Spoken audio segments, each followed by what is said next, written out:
तो आज हम लोग बहुत ही इंपॉर्टेंट टॉपिक बात करने वाले हैं कि आर्टिफिशियल इंटेलिजेंस क्यों सीखना चाहिए। जो सबसे पहला रीजन है high paying jobs. AI professional earn top salary due to high demand across industry. कोई भी इंडस्ट्री हो, एआई प्रोफेशनल की डिमांड अन्य प्रोफेशन की अपेक्षा ज्यादा है इस समय। इस वजह से हमें आर्टिफिशियल इंटेलिजेंस सीखना चाहिए। दूसरा रीजन है फ्यूचर प्रूफ करियर। अगर आपने एआई सीख लिया तो आपका फ्यूचर सिक्योर है, क्योंकि यह ऐसा नहीं है एआई आज आया और कल चला जाएगा। यह लॉन्ग टर्म टेक्नोलॉजी है और यह फ्यूचर में काफी ज्यादा दिनों तक रहने वाली है और इससे आपका फ्यूचर भी सिक्योर रहेगा अगर आप एआई सीख लेते हैं तो। थर्ड है automation and efficiency. Okay, so AI automate repetitive task. जो रिपीटेटिव टास्क वाली जॉब्स हैं वो क्यों जा रही है? क्योंकि उनकी जगह पे एआई टूल्स बनते जा रहे हैं, जैसे जो सपोर्ट स्टाफ वाली जॉब्स हैं या टेली कॉलिंग वाली जॉब्स हैं, ठीक है, एक्सेल में एंट्री वाली जॉब्स हैं, डेटा एंट्री वाली जॉब्स हैं। वो सभी क्यों जा रही है? क्योंकि एआई टूल्स बन गए, उनके लिए चैटबॉट बन गए हैं, इसलिए वो सब जा रही हैं। तो एआई आप सीख लेंगे तो इसका मतलब you are a part of automation. और आपके कंपनी में अगर आपके ऑर्गेनाइजेशन में कोई ऑटोमेशन का टास्क आता है तो डेफिनेटली आपको उसमें अपॉर्चुनिटी दी जाएगी।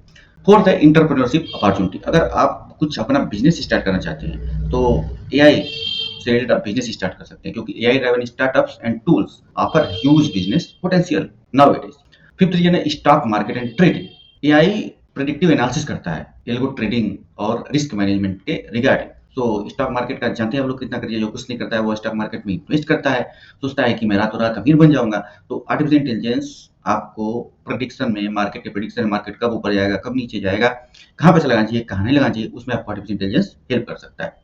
अब इनहैंस डिसीजन मेकिंग। सो एआई पावर जो इंसाइट्स होते हैं वो बिजनेस की स्ट्रेटजी को, बिजनेस में जो डिसीजन लेना चाहिए उसको वह इनहैंस करने का काम करते हैं। Cross industry application. सो एआई को हम लोग हेल्थ केयर में यूज कर सकते हैं, फाइनेंस में यूज कर सकते हैं, एजुकेशन में यूज कर सकते हैं, ई कॉमर्स में यूज कर सकते हैं, कंस्ट्रक्शन में यूज कर सकते हैं, ऑटोमोबाइल इंडस्ट्री में यूज कर सकते हैं। मतलब हर जगह बिल्कुल आर्टिफिशियल इंटेलिजेंस की डिमांड है, इसलिए हमें एआई सीखना चाहिए। क्रिएटिविटी एंड इनोवेशन की बात करें तो चैट जीपीटी के माध्यम से टेक्स्ट लिखवाना, इमेज क्रिएट करना। आजकल चैट जीपीटी तो गाने भी बना दे रहा है, वीडियो बना दे रहा है। तो अगर आप क्रिएटिव और इनोवेटिव हैं तो भी आपको आर्टिफिशियल इंटेलिजेंस सीखना चाहिए। पर्सनल ग्रोथ के लिए भी आर्टिफिशियल इंटेलिजेंस सीखना चाहिए। मान लीजिए आप ये सोच रहे हैं कि मैं जिस इंडस्ट्री में काम कर रहा हूँ अभी वहाँ एआई का तो यूज ही नहीं है, लेकिन अगर आप उसे सीखेंगे तो आपकी प्रॉब्लम सॉल्विंग स्किल बढ़ेगी, लॉजिकल थिंकिंग बढ़ेगी और आपका फ्यूचर का रास्ता भी खुलेगा। लास्ट रीजन है global impact. AI is transforming the world and being part of it means shaping the future. अपना फ्यूचर सिक्योर करने के लिए आपको एआई सीखना चाहिए। जिस भी प्रोफेशन में हमें, जिस भी इंडस्ट्री में है, उससे रिलेटेड जो एआई से रिलेटेड टूल्स हैं या एआई से रिलेटेड जो मशीन लर्निंग, डीप लर्निंग की टेक्नोलॉजी है, जनरेटिव एआई है, वो आपको दोस्तों सीखते रहना चाहिए। तो